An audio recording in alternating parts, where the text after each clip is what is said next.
So good afternoon to you all. I'd like to start with a swift vote of thanks just to all of the presenters, panellists, and of course the PONI team for an excellent event, which I'm delighted to be a part of and also to benefit from. So my name is Cassie Phillips. I work at Rolls-Royce Submarines, which is a proud sponsor of the PONI, alongside its many other industry, government and academic or think tank supporters. And after working, I think, for a number of areas in the Rolls-Royce portfolio, I found myself more settled in submarines, which I attribute as being down to the complexity of our operation, which I really take to mean both the complexity of the asset that we produce, the enterprise that it is a part of, and the mission that it services. And I think that this is where the PONI really brings such tremendous value, because it brings those strands of conversation together and creates opportunity for dialogue between industry, academia and our government partners, which I'm really proud to be part of and would like to see more of happening, just generally day to day. So in my current role, I manage our teams that work in the Bristol area and are engaged on the submarine programme. And this includes the role that I've got on the board here, which is being the Rolls-Royce Industrial Partner Lead to the Submarine Delivery Enterprise.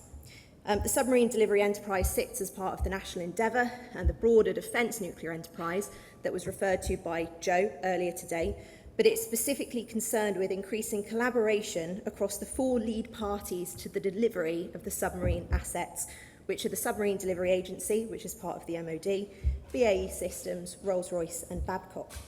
And what the team doesn't look to do is supplant wider collaboration that happens all across the enterprise, but rather to augment and accelerate it by really bringing through-life, cross-programme, cross-party thinking to the table to drive best for enterprise action.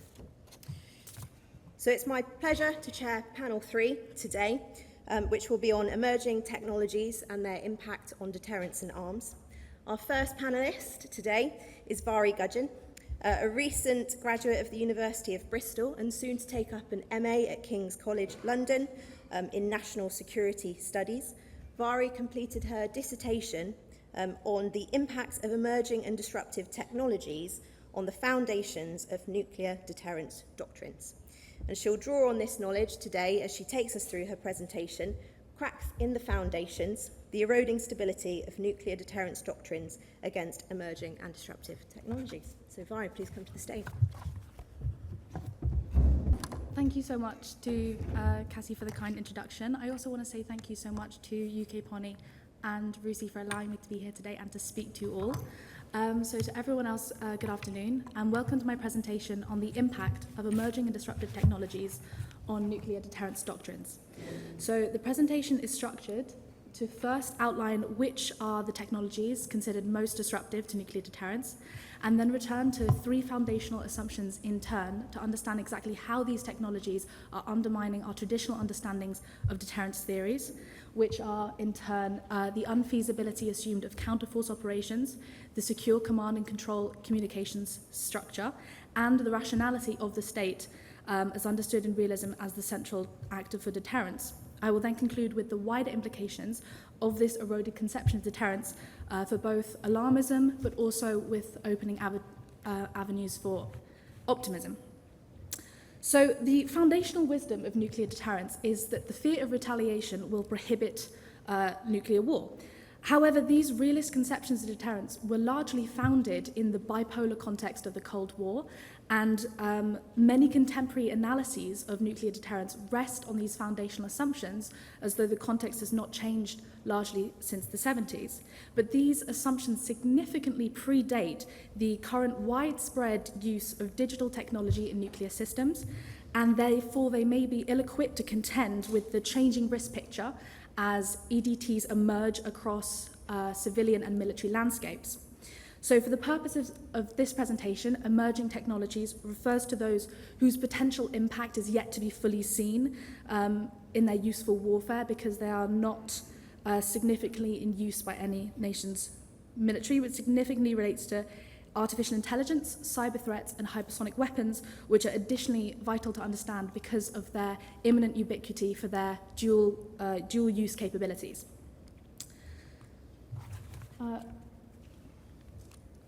Okay, so The first assumption is the unfeasibility of counterforce strikes, which is now being undermined.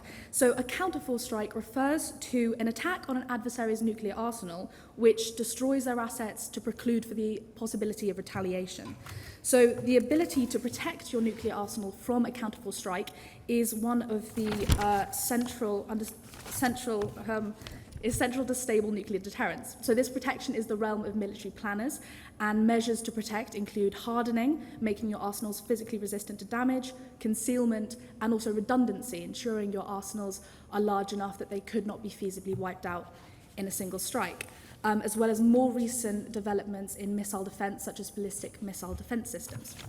Now, artificial intelligence and its implications for big data analytics are fostering a revolution in the accuracy and coverage of intelligence, surveillance, and reconnaissance technologies, which can threaten fundamentally the concealment of nuclear arsenals.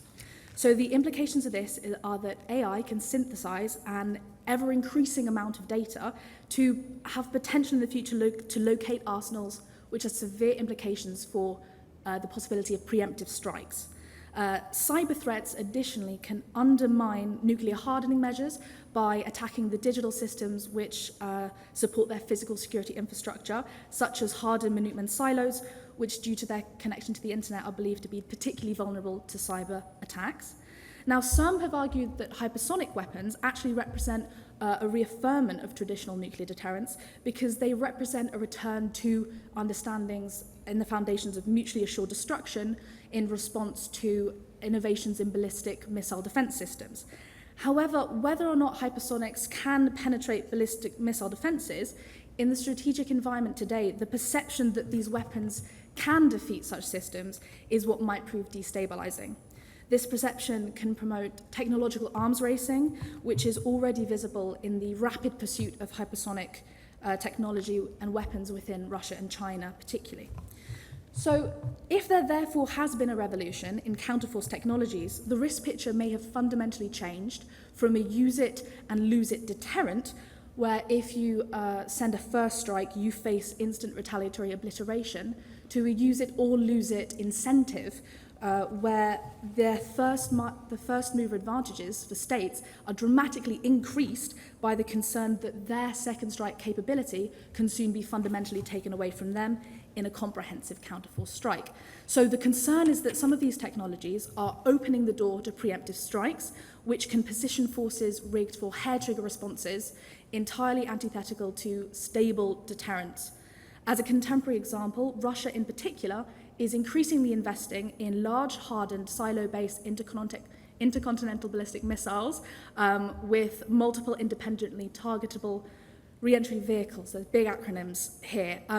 These are considered destabilizing because they are ideal for sending preemptive strikes, and they're also fundamentally vulnerable in turn to preemption. The second assumption is when the foundations of deterrence were being created, there was an assumption because digital technology and computers were in their infancy, it was assumed that command control communication systems were invulnerable.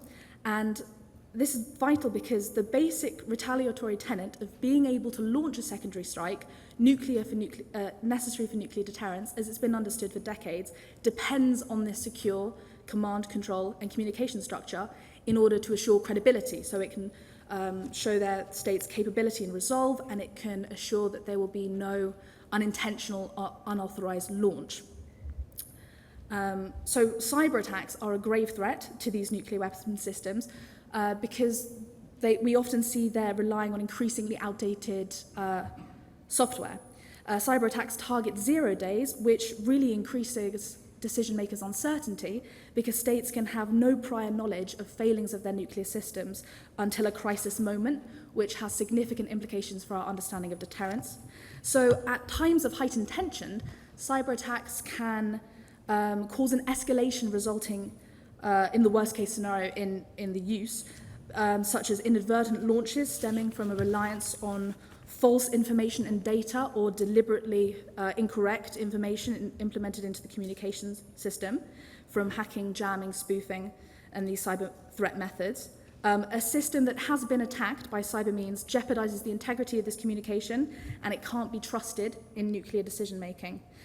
So perceptions of these risks are fundamentally important to understand because they undermine also the credibility of extended deterrence, because it takes a lot more to reassure your allies than it does to deter your adversaries. But it is fundamentally important to understand and not ignore the simultaneously emerging opportunities of some technologies to counterbalance the effects of others. So, for example, there are opportunities emerging for artificial intelligence to facilitate the identification and removal of cyber vulnerabilities, such as 0 days, in nuclear systems before a crisis moment, before they can be exploited.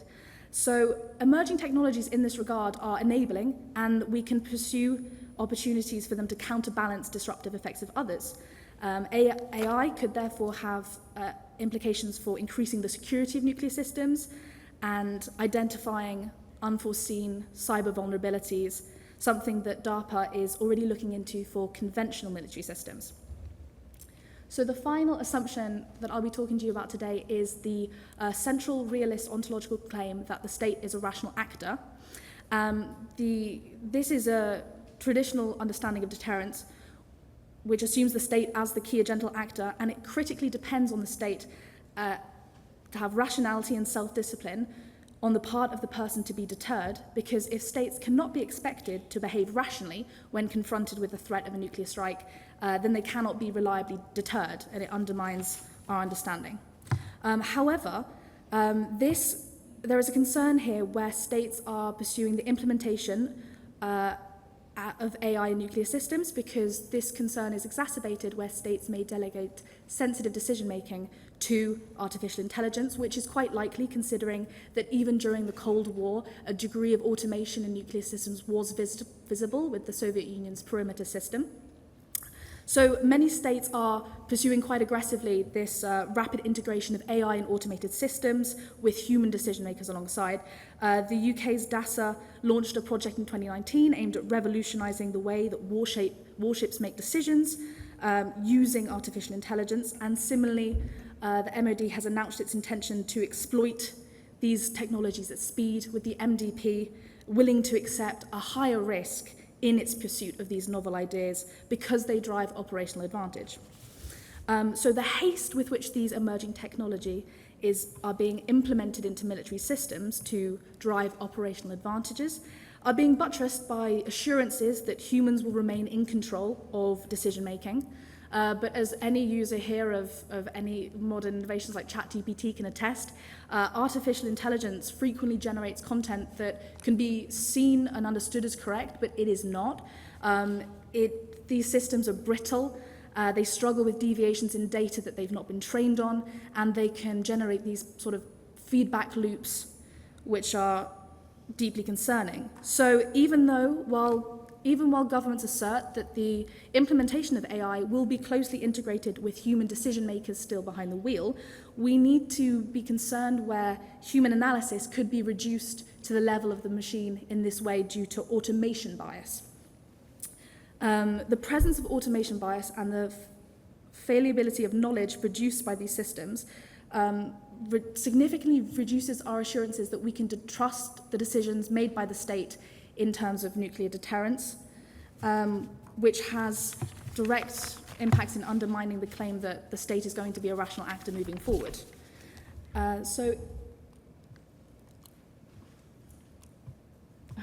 So in conclusion, there are many things that we need to think about, both for alarmism, it's seeming like a very scary place with these emerging technologies, but also opportunism.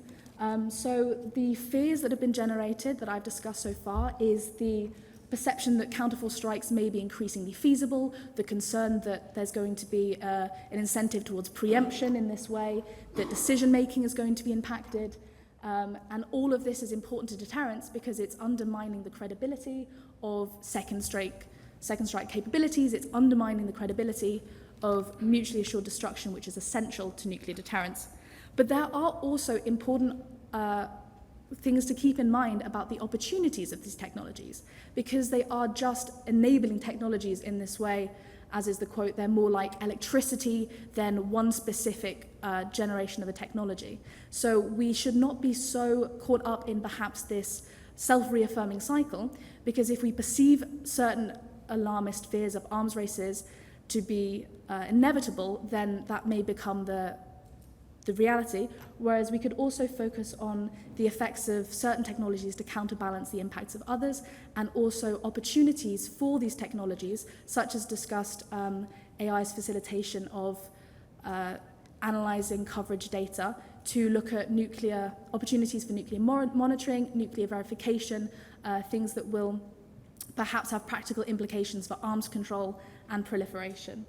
So thank you so much for listening to my presentation. The clicker is... Thank you so much for listening, and I'll welcome any questions during the Q&A part, but thank you so much for your time.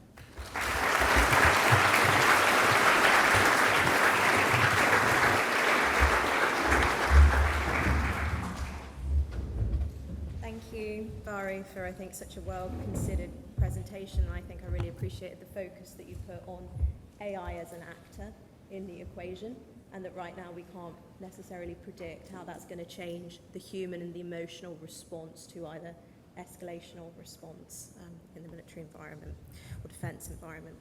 Okay, Vhaire is going to be followed by Chris Reynolds, who is a group lead for reactor physics at Rolls-Royce Submarines.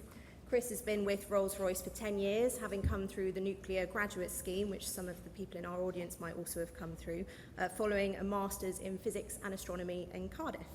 And Chris's presentation, Is Mad Enough? Revisiting the Strategic Defence Initiative, has been motivated by some of his observations about the nature of warfare that we are seeing play out across Ukraine. And in his pitch, Chris will talk specifically on the role of air defence systems, as well as the potential for a revisitation of space-based defence systems, with an emphasis on thinking about the potential ramifications in the nuclear calculus of aggressor states if allies increase their missile defence capabilities. So Chris, please take it away. Okay, thank you, Cassie, for that introduction. Good afternoon, everyone, and also thank you to Rusi and PONI for inviting me to speak here today. My name's Christopher Reynolds. And I'll be asking the question today is that, is mad enough, and in particular, should we look at revisiting the Strategic Defence Initiative? Very quickly before I start, just a disclaimer, these are the views and opinions of myself only. They don't represent the views of Rolls-Royce PLC or any of its subsidiaries, and all the information in this has been obtained from publicly available sources. So, MAD, mutual assured destruction. So, it's a principle really that, no nuclear-armed nation can attack another nuclear-armed nation without fear of, a nuclear retaliation and the complete destruction of both sides. It underpins NATO's defence. NATO is a nuclear alliance. But what happens when a nuclear-armed nation attacks a non-nuclear-armed nation? And in particular, what happens when that nation threatens anyone else who would intervene on behalf of that nation? What happens in that case? What can you do? Do you respond with sanctions? Do you respond with military aid? Where do you draw that line? And unfortunately, the answer to this question is playing out right now in Ukraine with the Russian invasion in February 2022. So the fear of escalation, and in particular the fear of nuclear escalation from Russia, has been a critical factor in the either delay of military or other aid to Ukraine, or the delay or outright refusal to provide weapon systems that could significantly change the impact, change the battlefield, and also this fear, this slow increase in support is done in a way that, because it's so slow, it actually enables Russia to effectively respond and build countermeasures, build fortifications, move supplies out of range. So this slow support to Ukraine has had serious results and impacts. So it could be argued that these delays had a massive impact on the and ultimately the result the failed summer offensive last year. And Russia can just respond to these delays. So Russia and its threats.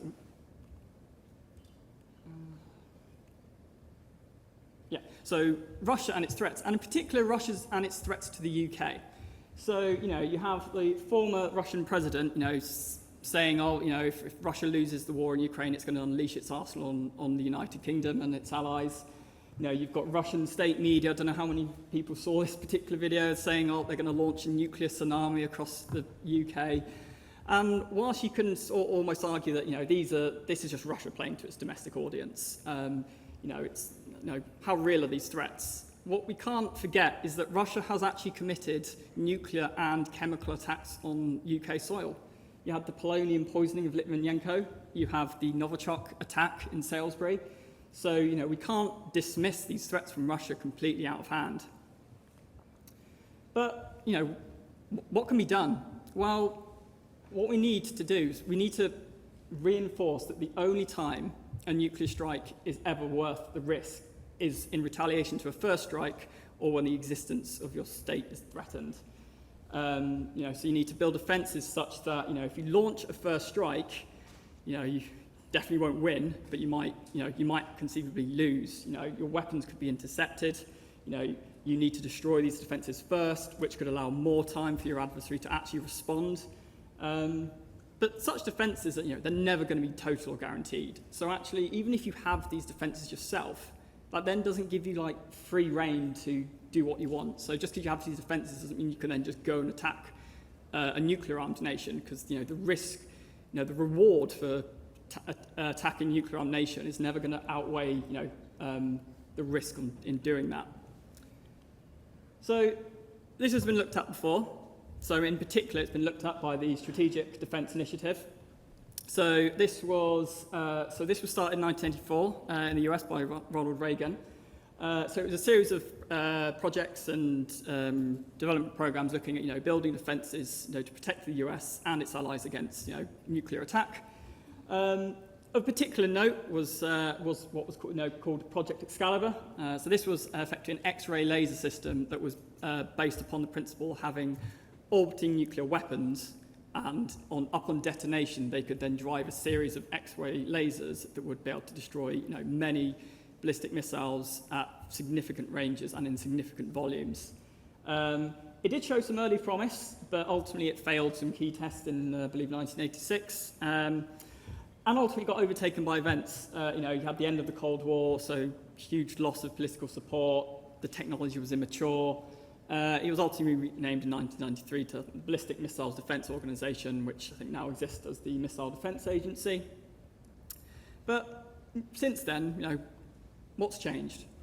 Well, we've actually now seen real-world battlefield performance of Western air defence systems that we'd previously not seen. So in Ukraine, you have seen NASAMS and Patriot missile systems that have been given to Ukraine. These have enabled them to repel mass missile attacks. And some very early performances of these systems included 100% intercept rates. Unfortunately, limited system numbers given to Ukraine and ammunition problems have meant those rates have subsequently dropped. I believe some rates were actually mentioned in a previous talk today. But just as a particular example, on May the 16th, Russia launched simultaneously 6 hypersonic missiles, 9 cruise missiles, 3 ballistic missiles at, I believe, Kiev, and all of those were intercepted. Separately, you also have what happened in Israel on the 13th of April. So Iran launched a mass cruise missile, drone, ballistic missile attack. So there is a claim that 99% of those ordnance were destroyed. But quite crucially, of the estimated 120 ballistic missiles that were launched in that attack, only 9 of them made it through. And that picture on the right is actually showing an exo-atmosphere interception of a ballistic missile by the Arrow 3 system. So this is, since then, there's now been a renewed interest in integrated air defence systems. So you have the European Sky Shield initiative. So you can see some defence ministers there signing a memorandum on that. But you also have the announcement of the UK Storm Framework. So this was actually, I think, announced on July the 5th. It was actually announced after I'd submitted the proposal for this talk. And there's these five key points on what it's aiming to do. But one of them does include things like active defence. So strategies to detect, track, intercept, disable or destroy missiles in flight. So people are thinking about looking at this again, right now as we speak.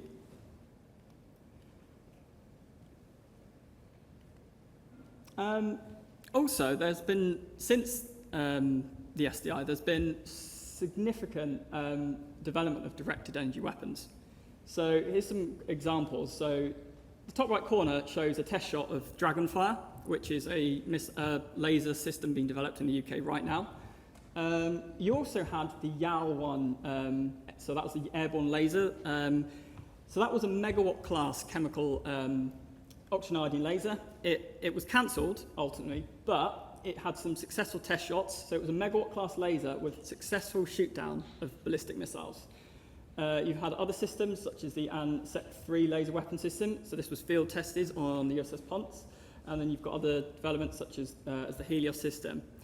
But I think the point I'm trying to make here is that this isn't science fiction anymore. These are systems that have existed. They have shot things out of the air.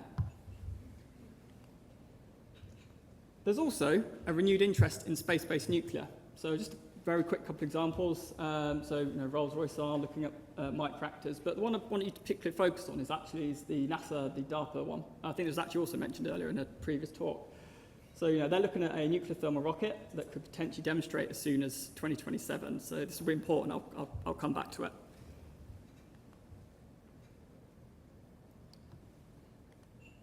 And additionally, since the 80s, the cost of getting things into space has dropped dramatically. So things like Falcon 9, Falcon Heavy, the cost of getting stuff into orbit has dropped by orders of magnitude. So from you're looking at from $20,000 a kilogram to potentially sub 5,000, potentially sub 2,000. We are putting lots more things into space a lot more easily than we were back in the 70s and 80s. So, taking on context, as a sort of a particular example of what such a system might look like nowadays, and so the research that I've done is just focused as a particular example on a nuclear thermal rocket-based design.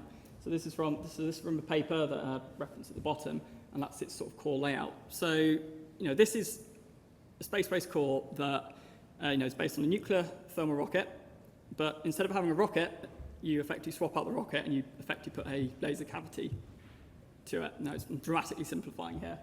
And given the unique parameters of how that can interact, you could actually get effectively efficiencies of up to 6.7% thermal to a continuous beam laser.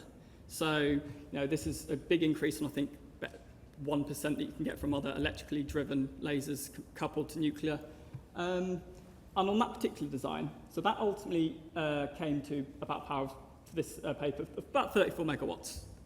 Now, remembering the YAL laser, so that was actually said it would need 20 to 40 times the power to be effective. And I'm making the assumption it was a megawatt. Obviously, I couldn't actually confirm that number, unsurprisingly. But so suddenly you've got a system that fits right into that range. Also, the YAL laser only had enough fuel for about 20 shots. So obviously, in a mass missile attack, that's going to be quite an issue.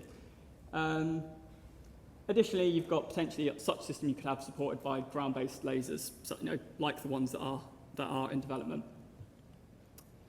Just in the interest of time. Yep. Sorry. So very quickly, in terms of how feasible would this be? So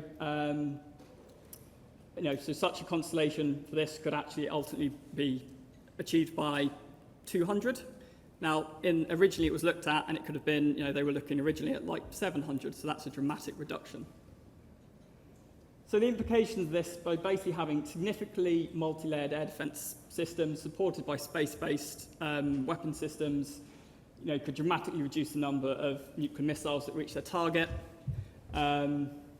So ultimately, advancements in technology, in ground-based missile defences, space-based nuclear power, directed energy weapons, reduced heavy lift costs to space have made it increasingly feasible to deploy a strategic defence type weapon.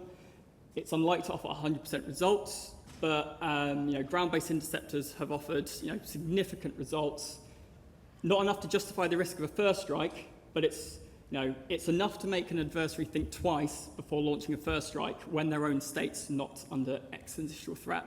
So it would enable a significant increase in the conventional support to nations that are attacked by nuclear-armed nations. So thank you very much for listening. I'm happy to take your questions at the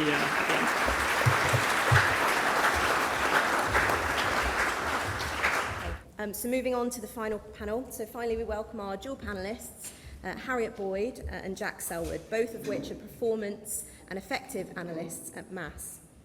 Whilst having different specialisms from university, biology for Harriet and maths for Jack, each are now equal advocates for the power of data analytics, seeking solutions from the insights that data can provide. Harriet and Jack are going to step us through new technologies that could render the oceans transparent, offering insights to developments which could have significant change on how we conduct anti-submarine warfare in the future. So without further ado, please step up. Good afternoon. Jack and I today are going to discuss technologies that could render the oceans transparent. So it's been a theme that's been around for a while and kind of thrown around that one day our oceans will be transparent as such. So the way we've looked at this through our research is we're going to discuss why do we care about this topic for one, and we're going to put a bit of perspective on the oceans. We've got a couple of technologies that we've had a keen focus on, and then in conclusion we are going to try and answer in what we think is a credible threat and could our oceans become transparent. So first of all, why do we care? So our UK nuclear deterrent has been going for over 60 years now. It's continuous at sea, so every hour, every day. And it's a credible threat to not only our nation, but also to NATO and our allies. And it's essential to guarantee our security. The main mission of our deterrent is to remain undetected. And so obviously, if we've got this emerging technology, this could put this at critical risk. So how early have we actually been talking about this? Well, as early as the 1970s, this has been brought up about the idea that one day our oceans become transparent. This was seen at the Pugwash conference in Wisconsin, where one scientist came to the table and said, new technology at the time virtually removes all the technical barriers to ocean-wide anti-submarine warfare surveillance. And obviously that got the strategic community quite concerned, so they went away and tried to figure out at the time, does that actually have any credible threat? At the time, they didn't believe it did, and they thought the actual advancements in submarine technology still put the balance in the submarine's favour. But today we're going to try and decide if current technologies of the 21st century actually bring that idea back to the table. So as a bit of context, our oceans are big. It's quite a challenge to actually fully make this transparent. It covers about 360 million square kilometres, average depth of about 3.6 kilometres.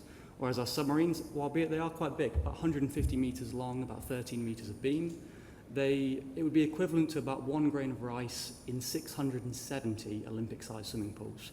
So it's quite a challenge to try and track these down, but there are multiple technologies around there to try and make this more of a possibility. So before we get into technologies that we've personally decided to look into in more detail, we do appreciate there are multiple different ways that this can be done, whether this be high-resolution imagery, wake detection systems, variable depth sonar, or magnetic anomaly detection. We appreciate, and there's many more than that as well, but for today we've decided to focus on two main technologies that interested us the most. So first of all, we're going to cover LiDAR, which is light detection and ranging. So it was introduced in the 1960s specifically for airborne submarine detection, and at its simplest form, it uses a laser to reconstruct any 3D terrain. And it's mainly used with the green laser with high pulses.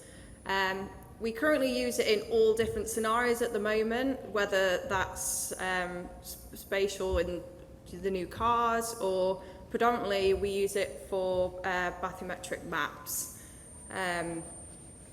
There is some tech available at the moment within anti-submarine warfare, and we've kind of seen things from around from China developing new stuff to the US. So we know that the range can be about 200 metres, but we've now got sort of the idea of up to 500 metres being thrown around. Back in 2018, there was reports of the Death Star, which was a satellite launched by China, which apparently has visibility of up to 500 metres below the ocean. So obviously things like that really could put our oceans at risk. However, you know, it's not all good news. Obviously, we have got some disadvantages when using LiDAR. As soon as your laser hits the water, you're going to get instant power loss. The deeper you need it to go, you're going to lose power more and more. And also, you've got a range of things that can affect it. So your water turbidity, weather, also your surface waves if the laser is coming from above the sea. So all of these can contribute to a less accurate signal that you're getting back and the picture that you're going to try and develop. So I've just put this video here just for a bit of context on what LiDAR can actually look like. And this is from 2018 as well. So I just wanted to point out, you know, we've had a lot more advances. And this is from a unmanned underwater vehicle, a range of about 20 metres. So since then, we've seen a lot of advances. We've now got wide swath subsea LiDAR, which can cover the seabed twice as wide as the distance from the actual vehicle to wherever it's scanning. It can also be a 360-degree view. We've now got things called modulated sub-nanosecond Q6 lasers, which are essentially a high-powered pulse laser, which reduces background noise. We've got single photon avalanche detectors, which these can detect a single photon in the signal back. So the picture that you're going to build up is a lot clearer. As well as these actual advances within the technology, we've also got the means of modelling and machine learning. So there's algorithms that have been created to remove surface waves and bubbles, and essentially it's just removing all the noise in the data so that the image that you're getting back is a lot clearer and you can define what you were seeing. So next we're going to look at lightweight dipping sonar, but firstly we'll talk about how conventional dipping sonar works and see how we can improve it from there. So for conventional dipping sonar, some form of submarine may be detected by a surface vessel, for example. So it will then deploy that helicopter to the location of where it believes a submarine might be. That helicopter will then deploy what's called a dipping sonar. So it will literally drop a sonar buoy into the water via a cable and either listen, so that'd be passive sonar, or actually send out an active ping, so active sonar, and then it will listen there for a potential signal, and then it will retract that buoy and then move to the next location where it believes it might be. Obviously this has issues where obviously when you drop that in you get a picture in time, so the submarine might be there, but obviously the time it takes you to retract that buoy, the submarine might move, go to a new location, at which point when you dip it again, every dip you do increases the area where you might actually find it, so we need to be careful about the amount of times we use this dipping. Obviously some of the advantages of this current technology: rapid deployment, helicopters are fast, much faster than ships, they can get to the location where that submarine might be. Rapid retrieval time, so they can get back and carry on. Rapid transition between search areas, so it can do multiple dips in a relatively quick amount of time. Obviously, disadvantage of this, it's quite an expensive process. Helicopters aren't cheap. You've got to maintain the helicopter itself, the crew, all the equipment on board. And most importantly, the initial triangulating has to be done by an external source, so normally some form of surface vessel. But how does lightweight dipping sonar potentially solve some of these issues?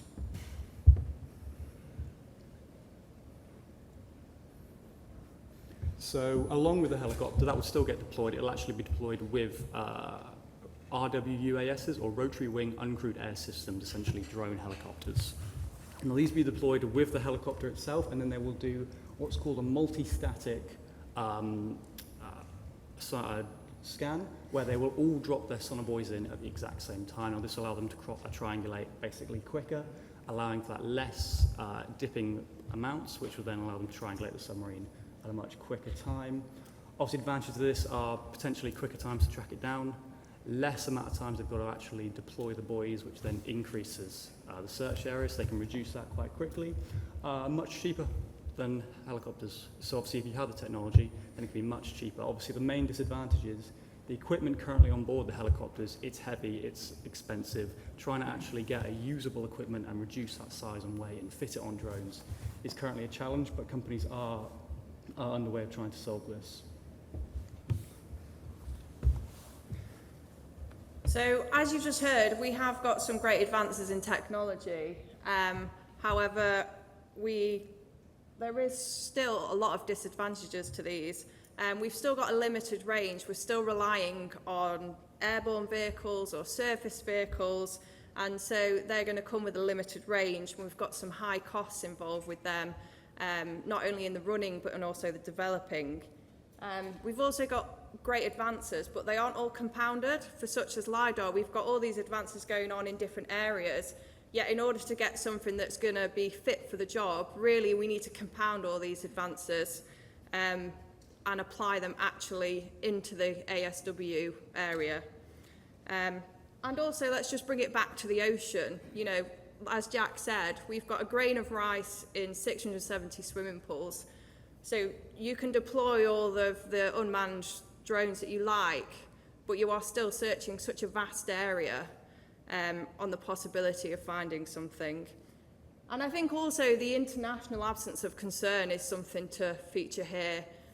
We've got Dreadnought due to be in service to 2065 at least. We've got the new AUKUS agreement, and all of our adversaries are still, you know, increasing their stockpile of submarines. So that brings us to our conclusion.